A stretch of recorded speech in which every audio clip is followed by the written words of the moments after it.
เอานอกอีกเนาะคือกระดาษแพงอยู่บ่แพงหนาคือกันเลยเนาะอันนี้แพงอยู่บ่นี่ไงเมื่อกันเด้อขอจะออกเมื่ออะไรบัดนี้พี่น้องเลยจะออกเมื่อได้เครื่องเลยก็เตรียมออกเมื่อเลยพี่น้องหลินกันสองไอ้น้องเลยสามไอ้น้อง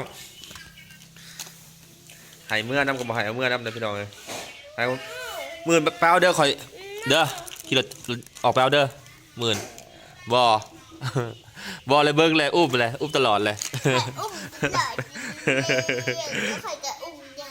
อุ้มใหญ่ไม่เอาหรอไหมดิออกเมื่อกับพี่น้องนี่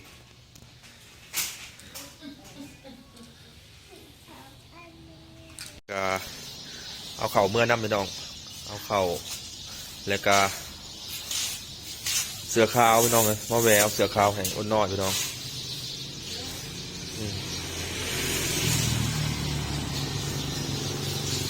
มือเนี่ยผ้าคึมพ้นพี่น้องเลยแค่ก็ยังไม่ได้คำพี่น้องคึมผ้าคึมพ้นตอนนี้ก็ประมาณ5 โมงพี่น้องเด็กก็จะออกเดินทางเมื่อพี่น้องตอนช่วงมาพ้นขนาดพี่น้องเลยนี่พี่น้องมีเข่าแล้วก็มีเครื่องเท้าเครื่องสีบวชพี่น้อง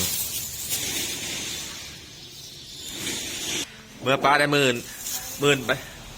หมื่นออกไปเด้อนัดโบโดลาบ๊ายบาย5 โมงผู้ใดตอนบวชไปพี่น้องเจอกันอยู่เซโนพุ่นวันนี้ไปก่อนเด้อโดลากลับก่อนเด้อ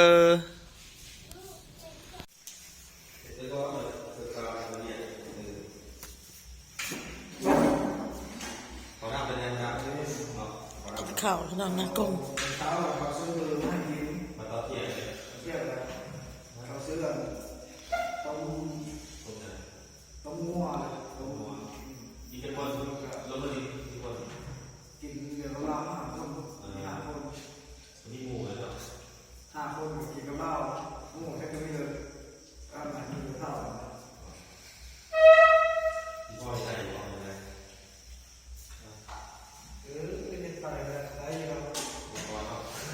พอเห็ดได้อยู่บ่รู้ว่าได้พอได้โย่กับเวลามันมีเวลาพักแน่ได้โย่เรียนกับหนึ่งมีเวลาพัก2คือเพิ่นเลิกให้ตะเว้น4 โมงเลิกเนาะเวียดบทเสียงแค่ครับนี่นะคือเสาไฟฟ้านั่นแหละมีลูกมีอะไรอันนี้นะไปสอดไฟอย่างเดียวหนักยาวพอไปนะครับเขาเฮ็ดอยู่เพิ่นให้เดือน1.2 ล้านเด้อพี่น้องเด้อตีเป็นเงินบาทกะ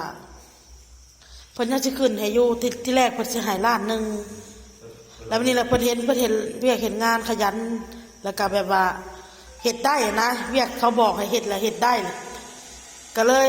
เพิ่นให้1.2 ล้าน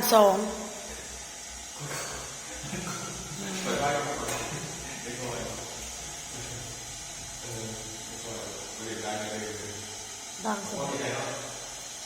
อิ่มแล้วกุ้งอ่ะคืออิ่มไว้เนี่ย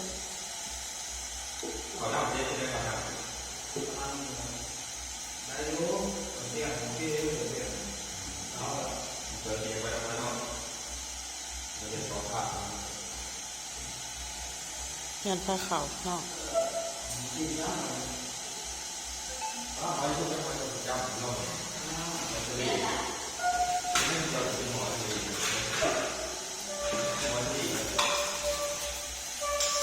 เสียงต่างมันดังแอ๊กๆเลย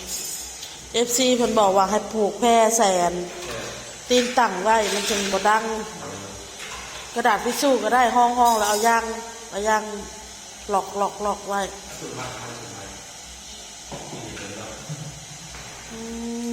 บอกเต้พี่น้องเขาสิเมียนพักเขาเพราะว่าตอนเขาเอิ้นเพิ่นลีลาบ่อยากต้มไข่ลูกที่ปล่อยให้มันลงทุกบ่ลงครับลงแล้ว อยากเขาแน่หนักคนหนึ่งอ่ะ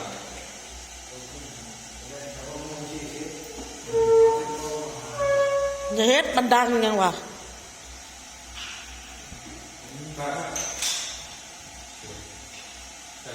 เราว่าเฮ็ดเวียกคักได้เราว่าค่ะแต่ว่าเราอยากให้ไปแต่เช้า7 โมงให้ฮอดพุ่น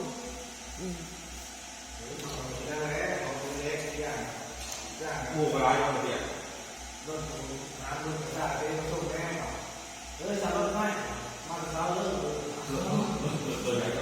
เดี๋ยวเจ้าไปเบิ่งในรถเราใหายคันนึงมอไซค์ มันใจดีนะบ้าง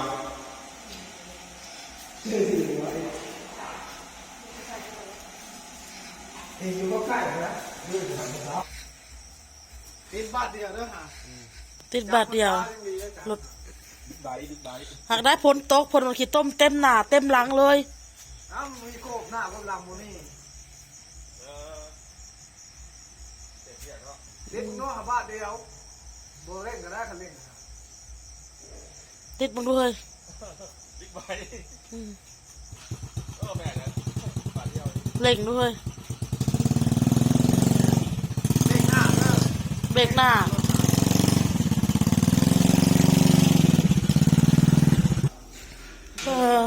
พี่น้องกินนั่นต้มหอยแซ่บเลย เดี๋ยวพิจารณาลิ้น อยากกินลิ้นพันวะ วาซาบิหรือมันเนี่ย หอยแดง มาแดง หอยอัน กระเพาะตาของเมากินลาย บางคนเขากินกับเห็นเป็นหยังได้เลย เป็นข้าว เป็นทำธาตุนึงมากเขาโบเกี่ยวเขาว่ามันแยะนั่นแหละร้ายกว่า หวานหน่อย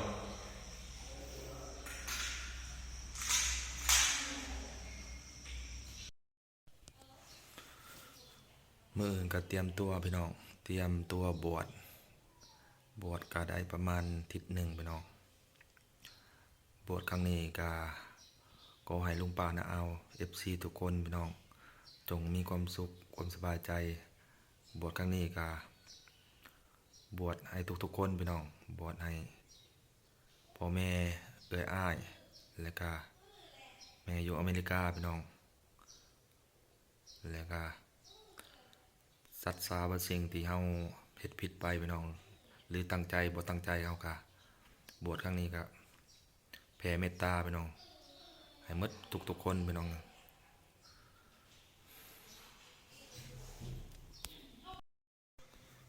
อันนี้เราก็ล็อกประตูเรือนพี่น้อง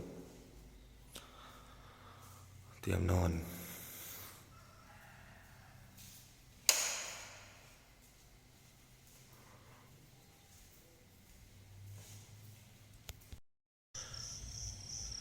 มือแล้วพี่น้อง